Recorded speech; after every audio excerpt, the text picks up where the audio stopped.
Hi, my name is Hilaire Thompson. I'm a faculty member in the School of Nursing at the University of Washington and also core faculty at Harborview Injury Prevention and Research Center, where I've been at the University of Washington for about 14 years, and my focus has primarily been on geriatric traumatic brain injury and prevention of geriatric injury in general.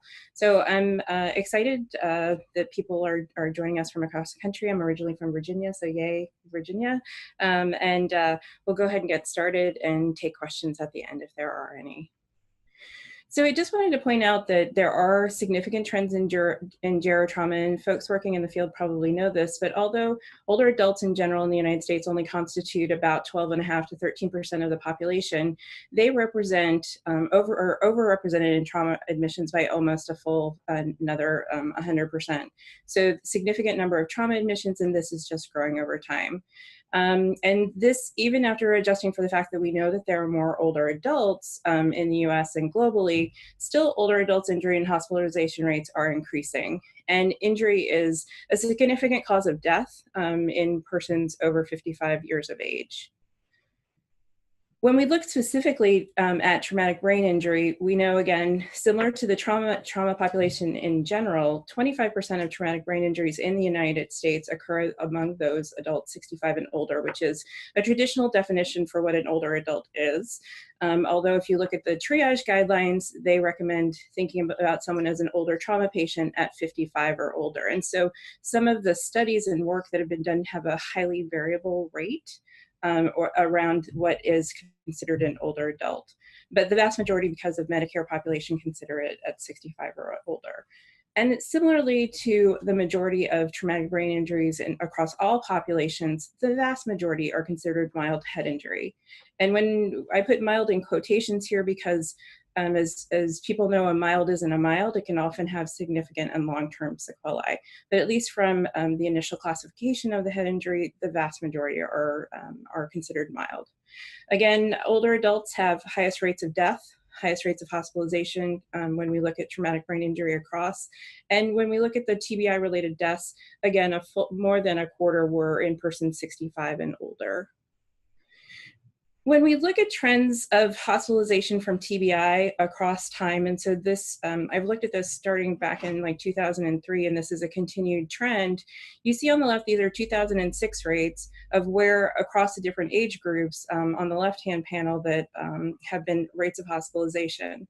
And as you can see with the black bars on the right-hand panel, this is where it was in 2006 and where it is in 2013. So we've done a really good job or a fairly good job at addressing traumatic brain injury prevention in younger populations. However, where we're really not meeting the bar is in older adults, where again, despite the growing population of just older adults in the country, we're still looking at higher rates of hospitalization, higher rates of death, and significantly more compared to back in 2006 and 2003 when you look back. So this is a growing problem, and we're not doing as good of a job addressing primary prevention because these patients are ending up seeking care. When we look at the causes of injury and injury-related death in persons 65 and older, the causes of non-fatal injury and fatal injury, the top is the same. So it's falls. So this is the primary reason why we're seeing older adults come in with injury with traumatic brain injury in the United States. And then we can see struck by against versus motor vehicle crash would be differences in fatal injury, but sort of similar. And so these can help us identify places that we might want to focus prevention strategies. Certainly a lot of emphasis has been on fall prevention. We'll talk about that at the end, but also looking at driving safety, suicide prevention, addressing mental health issues would also be important things to be doing in this population. When we consider risk factors for injury in older adults, a lot of this has to do with some comorbid conditions that they have at baseline. So they might have a diagnosis of frailty, so they have skeletal muscle loss, they have slower gait speed, they might have issues of depression, which can have also a risk related to medication if treated, but certainly depression untreated or undertreated on its own also is a risk factor for injury. Diabetes related to neuropathy, other issues around hypoglycemia, Also thinking about syncope is fairly common. We see this as a presenting symptom of what the history of present illness a lot of these patients have moving forward, and looking at what might be the cause, and then they have results of an injury. Orthostatic hypotension, also older adults have postprandial hypotension, so or increased risk of postprandial hypotension. So having a meal will actually result in a lower blood pressure, which can result in some balance or fall-related issues. So it's also something to consider and do coaching around prevention. We know that vision problems and incontinence, a lot of incontinence, for example, due to urge incontinence, people rushing to the bathroom, can be a risk factor for injury. And so thinking about what the individual brings to the table is important in addressing prevention. Certainly something that is generally underappreciated in older adults is alcohol use and abuse, and to the extent alcohol doesn't metabolize in the system the same way as when we were younger, and so there are issues around that. Also, certainly a history of falls makes a person at increased risk for future falls. When we look at medications and risk factors for injury, if we're looking at medication lists on patients, and so long-acting benzodiazepines, patients who are on psychotropic medications, anything that's anticholinergic, one of the most common kind of culprits that we see still, despite increasing education of patients, is use of Benadryl or Tylenol PM, those kinds of medications that have a diphenhydramine component that people think I can get it over the counter, it's safe, but yet has the significant anticholinergic effects and can increase risk of injury. And then a mild increase from patients who are on diuretics, antiarrhythmics, and digoxin, which is certainly much less used these days than it has been in the past. Outcomes of older adults, when we think about these compared to younger adults, again, higher mortality, more likely to be dependent despite whatever injury level, including mild. They're with us longer, and that tends to have increased costs. They have, several papers that have shown that even at 3 and 6 months post-injury, they end up having later neurologic decline. It's not just what's happening with the injury itself. And so the outcomes are important for societal implications. So when we think about aging itself, there are normal changes of aging that have implications for both recovery from TBI, but also the development of TBI in the first place. And we'll spend a little bit of time talking about that. So when we're looking at neurochemical changes, there are reduction in a variety of neurotransmitters, including 5-HT, acetylcholine, norepinephrine, and to some extent loss of dopamine as well. Also a reduction in receptor density, so not only fewer neurotransmitters, but fewer receptors for the neurotransmitters that are there. They don't turn over as fast. And so this can result in delays in conductions when we're having, the neuron to the neuron connections are not as quick. And so if someone's trying to catch themselves from balance, the synapses aren't firing and sending the messages in the same sort of way. And so that can be important, and we're thinking about risk for injury in particular. We also have certain anatomical changes that happen. We have shrinkage of neurons, so there's a loss of volume overall in the brain. The right-hand panel looks at the kind of the loss of brain volume over time with increasing age, and you see unfortunately, we start losing in about our 20s, and it continues to have some gradual loss over time. We have modest loss of synapses. We also have decreased dendritic width and length and loss of dendrites. A lot of this is related to pruning that happens with normal aging. As we get older, we certainly do certain tasks or activities more frequently. And in order to get more efficient at doing those activities, we actually have pruning of neurons so that the pathways go faster. However, that loss of those dendrites, loss of those pathways, if there is a loss in that particular neuron, there's a death, then there's not other pathways that are necessarily peripheral to kind of take its place possible. There's also less reduction in reactive synaptogenesis, which is axonal sprouting and result to the loss of a neuron. So not only are we have pruned pathways, so we don't have peripherals, it takes us longer to build those new pathways. So that can be related to the increased recovery time. And then certainly other anatomical and normal changes of aging. We have atherosclerosis that happens with aging, increased prevalence of hypertension, which changes cerebral autoregulation, and the set point that happens around cerebral autoregulation. So what's been shown, at least in the stroke and subarachnoid hemorrhage literature, not to the same extent, or really looked at very closely in TBI, is that for a normal blood pressure, the patient may actually be, when we think of it as normal, it's not actually normal for the patient. They're used to a higher blood pressure. And so there can be ischemia happening at normal, at what we would consider in someone without hypertension, a normal blood pressure. So something to consider about what is the actual right perfusion pressure for the older adult. Do they have hypertension, not hypertension? And those sort of things are important to think about. There's also pigment loss of melanin with aging. Starting around age 60, we see this continual loss, and this results in sleep changes, particularly REM sleep, which can not only be a risk factor for injury, sleep disturbance, lack of quality sleep, but it can also result in exacerbation of some of the sequelae of traumatic brain injury itself. So one of the changes, and this is a pretty common presentation in older adults that you might see post TBI, having a subdural hematoma. One of the things that discussed on the previous panel was, previous slide, was the fact that there is this neuronal shrinkage. So not necessarily loss of neurons, but actual volume of the neurons. So this cell shrinkage results in this loss of brain volume, but you still have the same rigid container, but the brain is just taking up less space.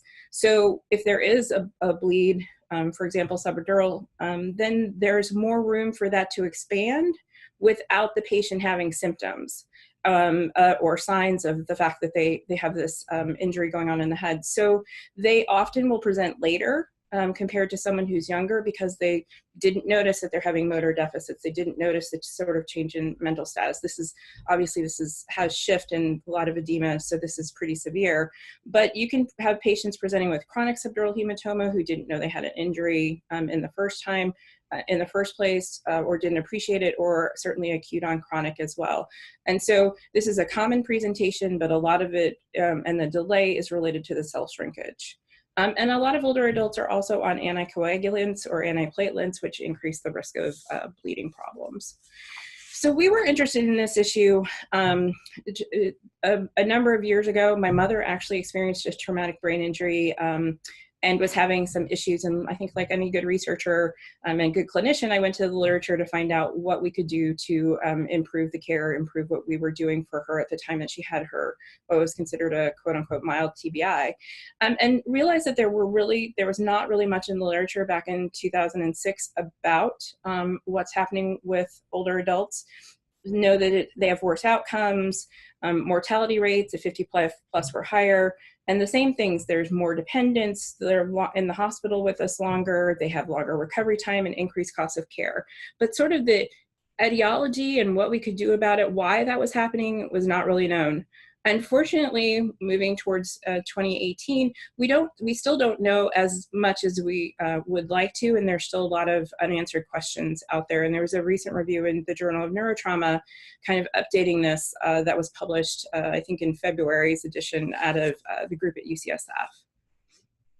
So one of the questions that we started to ask was, is it age? Is it really age that's responsible for this? What is it about being 65 that makes you different than someone who's 35 when it results to head injury? So we did start to look at the effect of comorbidity. That was the first question. These patients have a lot more chronic health conditions. Is it the fact that it's really not the age itself, but it's really the fact that they have these other chronic conditions that we know can affect the risk for injury, but also, for example, with hypertension, the issue around cerebral autoregulation.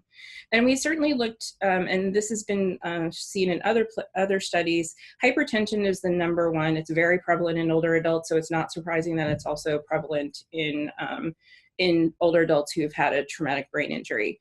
We still don't have guidelines that address how we should be treating a patient who has a history of hypertension any differently than a person who does not. And this is a real gap in knowledge at this point in time. Certainly the stroke and again, the subarachnoid hemorrhage literature has looked at this. It would seem that there's some translation possibilities, but when you look at the TBI guidelines, there's not an adjustment or addressing different cerebral perfusion pressures that would be tolerated in someone with hypertension versus not. And certainly thinking about treatment, length of time someone's had hypertension would be important. So this is an area to consider, and it's certainly ripe for future work. We also found in our study, and subsequent studies have also found this, that alcohol abuse is highly underappreciated in older adults. So we had a full quarter of patients in our study that had a current or existing history of alcohol abuse.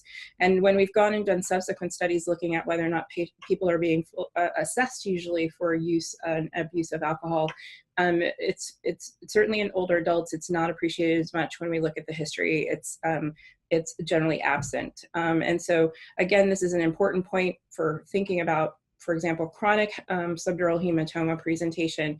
Important to know, intervene, do education with the patient, and be assessing for that.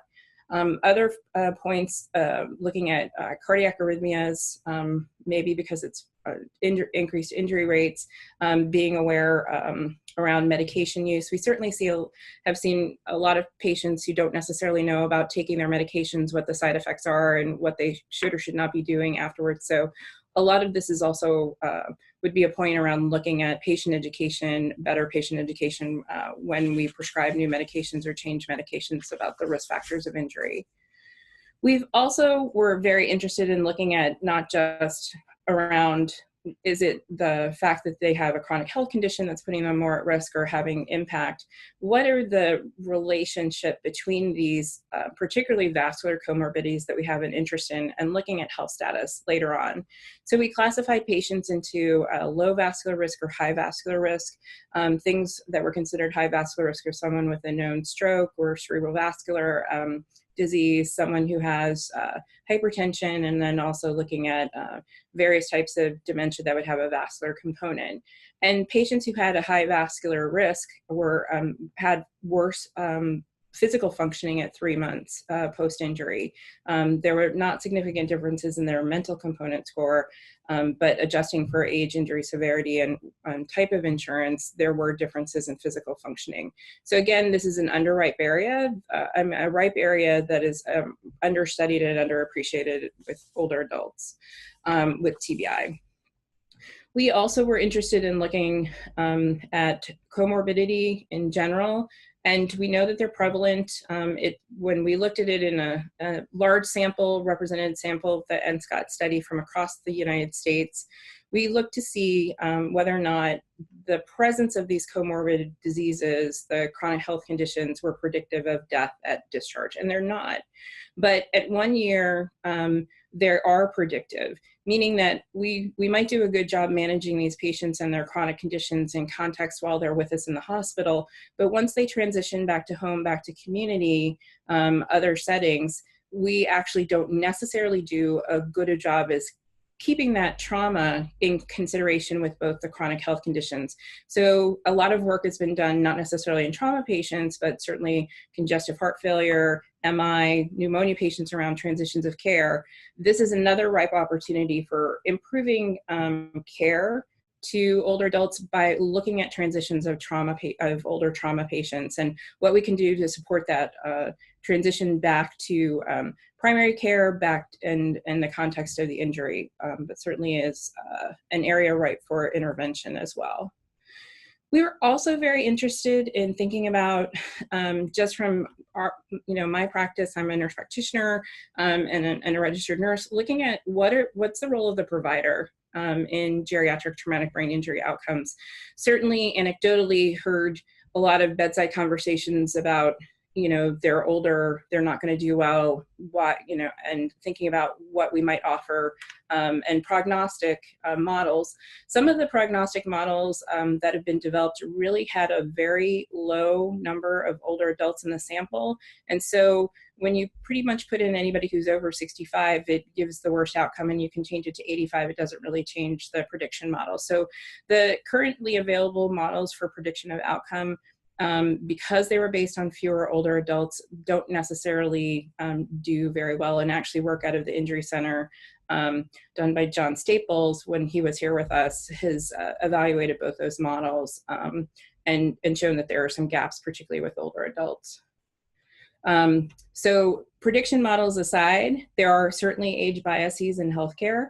There is a thought that, and have been some papers published about, do we have a therapeutic nihilism, that we just expect people to do poorly, we expect them to not make it, and so we don't offer, we just sort of have this expected thought about older adults. But certainly in general, across, when we look at healthcare in general, there are age biases. Older adults are less likely to get aggressive treatments, whether or not they want them or not.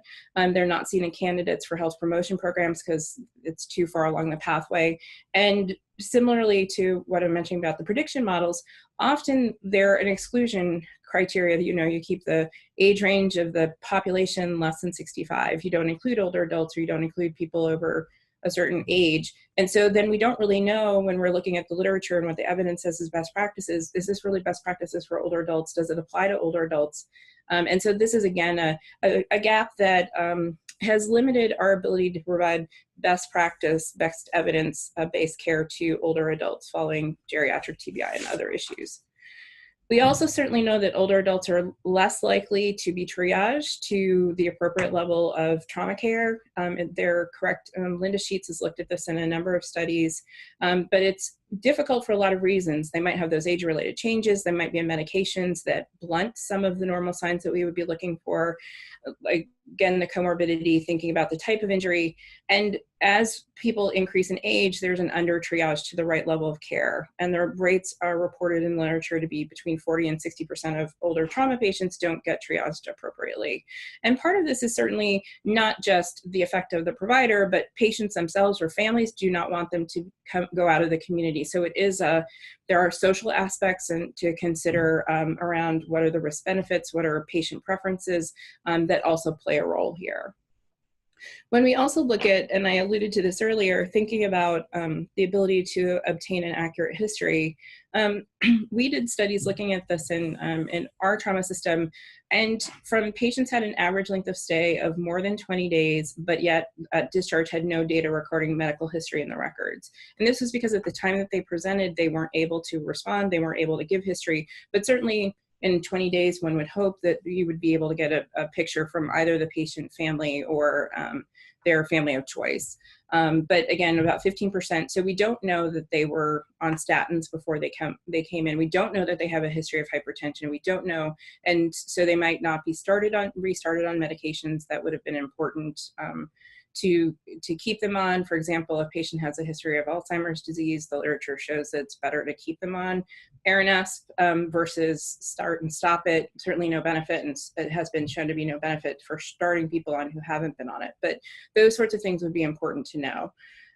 Also, certainly pulling people off abruptly antidepressants can have untoward side effects. So thinking about understanding the history and understanding what that means for treatment is important.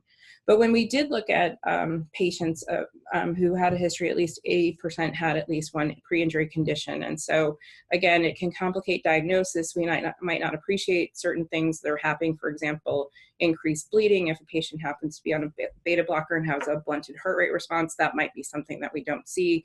But so we should be trying to get this history and doing all that we can to get an accurate history and usual medications. Similarly, when we look at what the type of exams that patients have been given after what would be considered standard of care, someone has a fall, a lot see in the previous slides how hypertension, blood pressure, orthostasis, it certainly plays a role. Less than 6%, and this is from a RAND study, looked at patients who actually got their blood pressure or orthostatics checked. So we're not necessarily doing a great job on the exam that we need to be doing in order to assess the contributing factors and prevent future injuries. And so thinking about what are we versus what aren't we doing, and again, providing best practices is important. We've looked also in our group, again, with the NSCOT study, looking at the effective intensity of care offered to patients with traumatic brain injury, and found that older adults are less likely to receive evidence-based, guideline-based care. So not surprisingly, you're seeing that they weren't triaged at 75 plus to a trauma center. Again, that multifactorial component. But in patients who this group should have gotten intracranial pressure monitoring as increased age over 65, it certainly decreased the likelihood that someone actually had an ICP monitor placed, and decreased the likelihood, but not to a significant extent, of critical care consultation. And so thinking about what we are offering, what we aren't offering, and what does this mean for later outcomes can be important. So there may be very good reasons. We did look at, in this particular study, we looked at the fact, did people happen to have DNR orders or do not resuscitate orders that might have decided that they didn't want to have active measures taken, and certainly there was no difference between the older and the younger adults on those types of orders written, and if they were written in the hospital. So this is, there's a less intensity of care provided to older TBI patients, which might be contributing also to the outcomes. And certainly there are risk benefits to think about in provision of care. And I'm not saying that everybody should blanket get everything, but individualization is very important. We've also looked at utilization and cost of care following discharge. And when we look at older adults, they're more likely as they age to be rehospitalized or go to a nursing home, but they're less likely to have actually aftercare related to those, to the injury. So not seeing and following up with a physician or surgeon for the injury itself. So again, that transitional care is quite important. Number of mental health was professional visits pretty low across the whole entire spectrum. So again, we're not really doing a good job once patients leave the hospital, leave whatever facility they might be in providing necessary or needed care and connecting them with resources so that they can have full recovery. And certainly this, as you see, there's increasing receipt of care for friends and family. So this lack of healthcare provision then translates onto more hours for families having to provide, which again has societal costs because they're having to choose to do this versus other things. So in thinking about what might be different in the clinical management of these patients, and want to talk a little bit about clinical management, certainly the approach doesn't really change. You're still going to be doing a good history, looking at the mechanism of injury, their current systems, did they have symptoms, did they have a prior head injury, but really spending time to understand the comorbid conditions and those medication issues. We also would want to do is, clearly doing a full neurologic exam on the patients and then repeating hourly until they return to baseline. And looking at who should get imaging and what type. CT certainly detects most clinically relevant in all things that would need neurosurgical intervention. And there are two groups of criteria that have looked at the need for who gets a CT.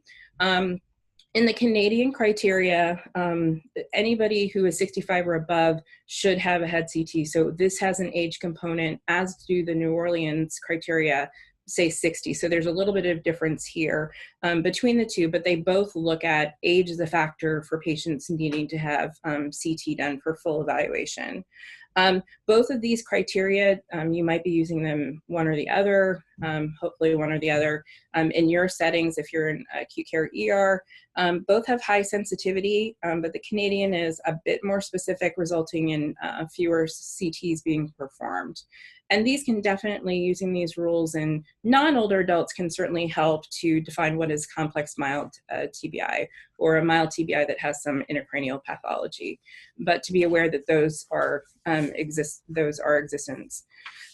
Also be thinking about being alert for red flags. There's not a difference in the red flags in older adults and in younger adults. I will say that when we've looked at the components of the GCS in older adults versus younger adults, they are more likely to have motor deficits that show up versus pupillary changes. And so we find that the motor component is actually more sensitive for looking for initial change in older adults.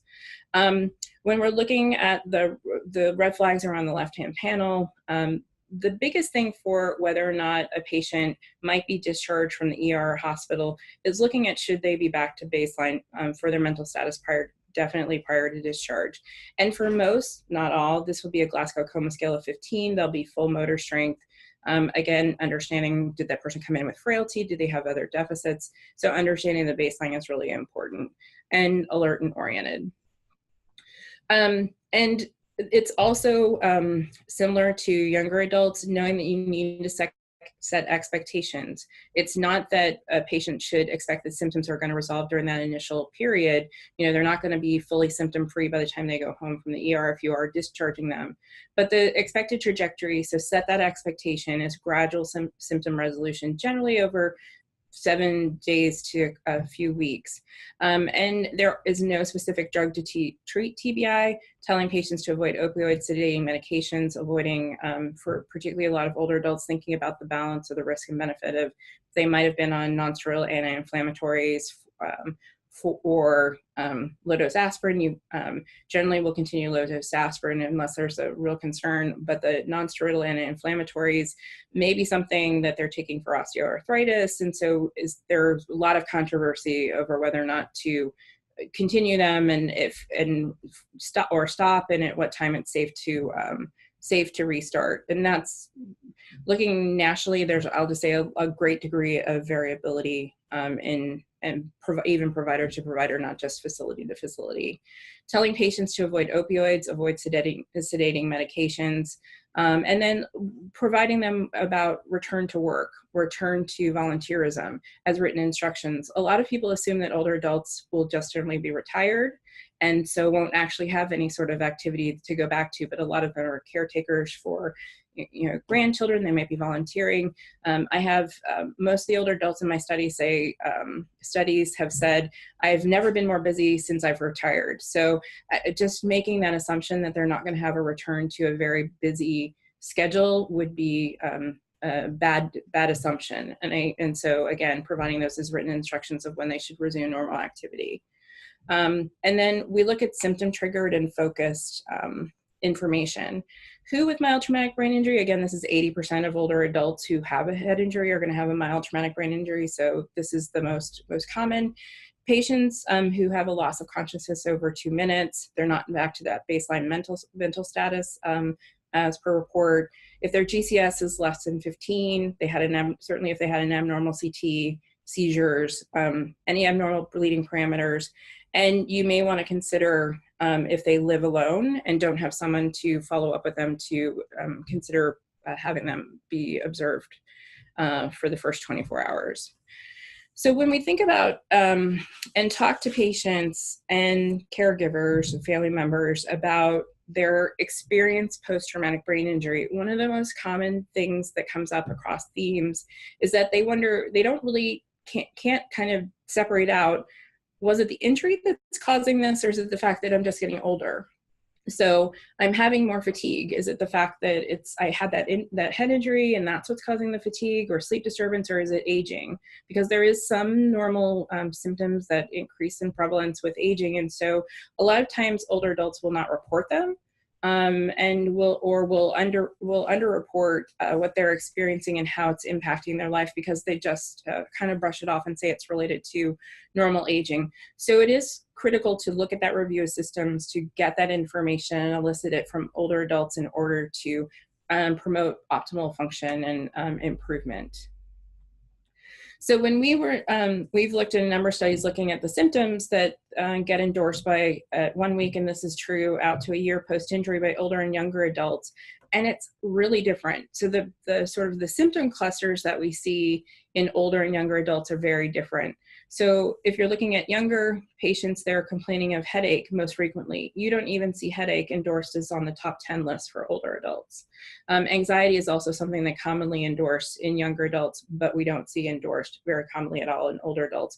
What we do see are balance issues, which are common across the two, which certainly could put people at risk for additional fall, fatigue, and dizziness and trouble sleeping, and the memory difficulties. That's one that they also, is it aging that I'm having this sort of ongoing memory difficulty, or is this something that's related to the injury itself and they have a difficult time sort of parsing that apart, but asking, is this worse from the time of injury? What's sort of is it more significantly more severe? Is it as bad as before injury? Can be helpful in kind of distinguishing that and which sort of symptom-based approach to take to management. So common problem, fatigue. It's 2/3 of older adult TBI patients can have severe fatigue, and this is not something that may go away in weeks. It can last, in some cases, years. You need to look for those secondary causes of fatigue. So are they also having concurrent sleep problems? Are they having pain and experiencing pain, not necessarily headache, but related to osteoarthritis or other sort of rheumatoid disease that might be more prevalent in older adults? What's the, are you screening for depression? What's their likelihood? How might that certainly can relate to fatigue? So looking at other medical conditions that might be contributing to fatigue. So looking for those secondary causes, treating what's appropriate, and then it might be a primary fatigue related to the injury. So we want to look for potential etiology, recommend periods of rest. If the fatigue persists and is debilitating, may consider ordering a neurostimulant. Might want to look at physical therapy or cognitive behavioral therapy to kind of overcome this with graded exercise. It's been found that fatigue is kind of that mental barrier to people. I'm too tired to exercise, but if can help people get over that initial barrier, they'll start to feel like they have more energy. It's antithetical situation that you think, oh, why would I exercise when I'm fatigued? But it actually has significant benefit. And there's another paper published, I think earlier this week, looking at benefit on depression certainly as well. I think exercise is the prescription for everybody for every complaint. Has great anti-inflammatory properties as well. So, but again, people might be resistant to do that because of the feelings of fatigue. So looking at graded aerobic exercise. And certainly the timing of starting this has not been really looked at well in the literature about what's the appropriate time to start that kind of rehabilitative exercise program in older adults. So that's a question that's also remaining. Like how soon is too soon after the injury? We also see a lot of problems with sleep. Older adults certainly have a high prevalence of sleep disorders. Insomnia is very prevalent. OSA, you can also see not only concurrent with the TBI, but certainly it might be exacerbated. And then again, that lack of sleep exacerbates other problems. And so it's quite important for neuronal rest, neuronal recovery. Want to look to non-pharmacologic management, just like with every patient, primarily sleep hygiene. Generally, in and of itself, it's always good practice, use the bed and bedroom only for sleep and sex. Don't, spend time in bed reading. What are they kind of doing around good sleep hygiene practices? Do they have a bedtime routine? Are they keeping to normal schedules? So sleep hygiene is basic and good for everyone to be doing. Certainly CBTI, so cognitive behavioral therapy for insomnia, has been shown to be effective in traumatic brain injury patients. The Marin group in Canada has looked at this.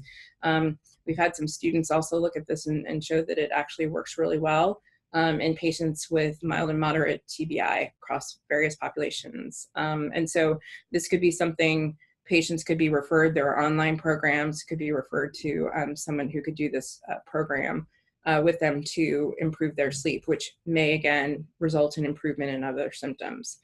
Pharmacologic management should be avoided as much as possible, only when the sleep is interfering with other daily activities and other non-pharmacologic therapies have failed. Melatonin is generally considered safe and can be effective, including in older adults. Avoiding use of benzodiazepines, just not good to use in older adults in general. Another thing that you might see commonly used for pharmacologic management of sleep problems are the tricyclic antidepressants. Trazodone is also pretty commonly used in older adults. It's good for insomnia, good for sleep, but that you have to absolutely balance that risk benefit of putting patients on the tricyclics, on trazodone, because of the increases sleepiness, which is kind of what you want, but that drowsiness can roll over into the during wake time, and that can be problematic. It can increase risk of injury from falls. And so really balancing the risk benefit, having a discussion with the patient about the risk benefit of putting a patient on one of those medications, although they certainly see a lot of trazodone used in older adults for sleep issues. Common problems also memory. Again, this could reflect a difference, not just, it may be they're reporting I'm having problems with my short-term memory, but it really actually might be the fact that they have processing speed problems. And so trying to tease out exactly what is the issue. And processing speed declines normally with age and can also with injury decline further. So there are things to kind of help with cognitive rehabilitation around certain domains that might actually impact memory. So understanding what is it actually the root cause can be important. Want to screen for risk factors for ongoing memory problems, lower cognitive reserve, lower socioeconomic status if they have a history of alcohol or drug abuse, and then place those into context and address. Memory interventions, restorative, generally has not been shown to be that effective, like having someone learn word lists and then do these learning activities to kind of restore memory has not been that effective. What most people do are using compensatory strategies, having them write them down, use calendars, use technology, using their smartphone to set timers, reminders, those kinds of things can be helpful. There are certainly some apps out there to help with memory, help with TBI management. I would say that they're not necessarily fully developed or evaluated from both the usability component, nor, and this is in older adults, and there's certainly usability issues with technology in older adults, although more and more are having smartphones. So may see more growth in the use of technology for supporting post-TBI care. When we think about other problems that we see pretty commonly, again, the balance was the number one. The prevalence is higher in older adults, and certainly just like with younger adults, the postural stability can be an indicator of recovery. As we're seeing improvement, it indicates recovery. If it's staying stable and problematic, then what is going on, what is continuing to contribute to that. We also want to assess related to these factors, how is their vision? Has it been assessed recently? Have we adjusted appropriately for any vision loss? Is there any hearing loss or vestibular problems that might be contributing would be important, and looking at medication lists very closely for potential side effects. So brown bag review is really important to do across time points with older adults, both with when they present and if they're continuing to have symptoms. Can be referred for vestibular balance therapy, and it might include some short-term therapy. But again, a lot of these medications, scopolamine, very anticholinergic, can increase the risk of falls in older adults. So again, have to really weigh that risk-benefit profile. Vision disturbance, might see diplopia and blurry vision, and the treatment is generally to address the symptoms, might use eye patches and those sorts of things. The other thing that I think is underappreciated would see patients who have loss of smell. And certainly with normal aging, there's a loss of the ability to smell, which then impacts taste. And so it can significantly impact food intake and result in weight loss. And so one of the other things to do with older adults, because of the kind of the dual risk, is to make sure you're monitoring their weight if they're having weight loss, and how's their food intake? Are they hungry? What does it taste like when they do? And then consider a dietary referral as needed for, because a lot of, you can do some compensatory strategies around that, around the visual, really bright carrots and things like that that might make the food, if you can't really smell it, seem appealing and interesting. Post-traumatic headache is less prevalent in older adults. If they do experience it, do endorse it. Avoid giving narcotics and benzodiazepines. And again, default to non-pharmacologic therapies as first pass. Can be useful to have patients keep a headache or pain log, but treatment is highly individualized. And as with everything, I think, or anything in injury, the management begins with prevention. We don't want the older adult to have an issue with injury in the first place. So looking, again, thinking about the most common cause of TBI in older adults is falls. So exercise, looking at home safety checks, appropriate shoes, work done here at the injury center. Looked at slippers as a common cause for actually having falls, so avoiding use of slippers or not bare feet in the home, having appropriate tread. driving safety, number of classes that are out there, helmet use or personal protective equipment if people are out here like skiing or those sorts of things. Medication review regularly with their provider, and vision check would be important. The CDC has an education campaign that is geared towards the, that I refer you to with the URL that's provided here. And this is really geared towards the adult children of older adults. And so what can you do as a caregiver, a family member for your parent or loved one to kind of support and reduce the risk of injury? And it also helps to identify the symptoms that you might want to consider. Could they have had a head injury, and do I need to take them in for evaluation? There are also components for providers if people aren't familiar with this, and they have nice resources available. The last piece is mitigating risk of falls. Again, most common cause of injury in older adults and injury-related death. The evidence recommends, so again, CDC has a nice toolkit called the STEADY Toolkit around stopping elderly accident deaths and injuries, has nice handouts for both providers and for patients on looking at how to screen, how to approach it, and fall prevention. The U.S. Preventive Services Task Force guidelines were just released, the new updated ones on fall prevention yesterday. So I would refer individuals to those. It was published in JAMA yesterday, but they again emphasize exercise as a component for reduction of risk of falls. But there was a change in the guidelines yesterday that they do not recommend vitamin D supplementation. It's a Class D recommendation. It recommends it in those with no known osteoporosis or vitamin D deficiency. So there have been some changes in the U.S. Preventive Services Task Force guidelines related to fall prevention. And I would point you to the JAMA paper, and I'm sure the guideline website, the homepage for the government for further information. But again, these are good resources to use as clinicians, providers, and also there's great home safety checklists with the study kit that older adults can help and do themselves.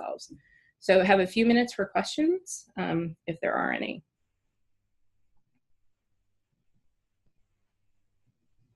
I know we had one pop up in the chat about the number of participants in your 2012 study. There have been so many studies, so I don't know if there's more specific. So there was a question about the number of participants in the 2012 study. I'm not quite sure which paper, or if they point to slide, that would be helpful, or what it was looking at. I should know, we published quite a bit. Well, another question is, you mentioned that memory loss can be difficult to measure.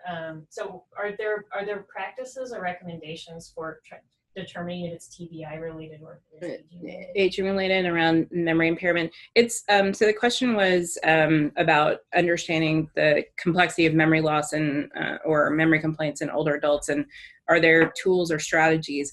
Without a baseline assessment, it can be difficult to tease apart, but generally we'll refer for neuropsych testing or do a combination of testing. Might use the CANTAB, which is a Cambridge Neurological Assessment, or have certain memory tests that we can do to evaluate the impairment. And then it isn't necessarily as easy to tease apart if it's related to the injury or if it's related to just normal aging.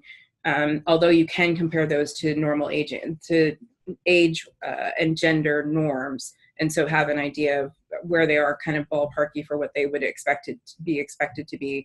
But it's a difficult issue, especially without baseline, to understand pre-injury data. Sure. And we have a question on how far back is baseline in that context? I mean, baseline would be for us pre-injury to understand what the impact, because certainly something that wasn't there, a month ago versus is now here. If there was significant change, it's not going to be related to aging itself, or unless there was some other event. All right. I think we have time for one more, which you have in the chat. Have you developed any health literacy tools to teach older adults with vascular dementia how to avoid injury?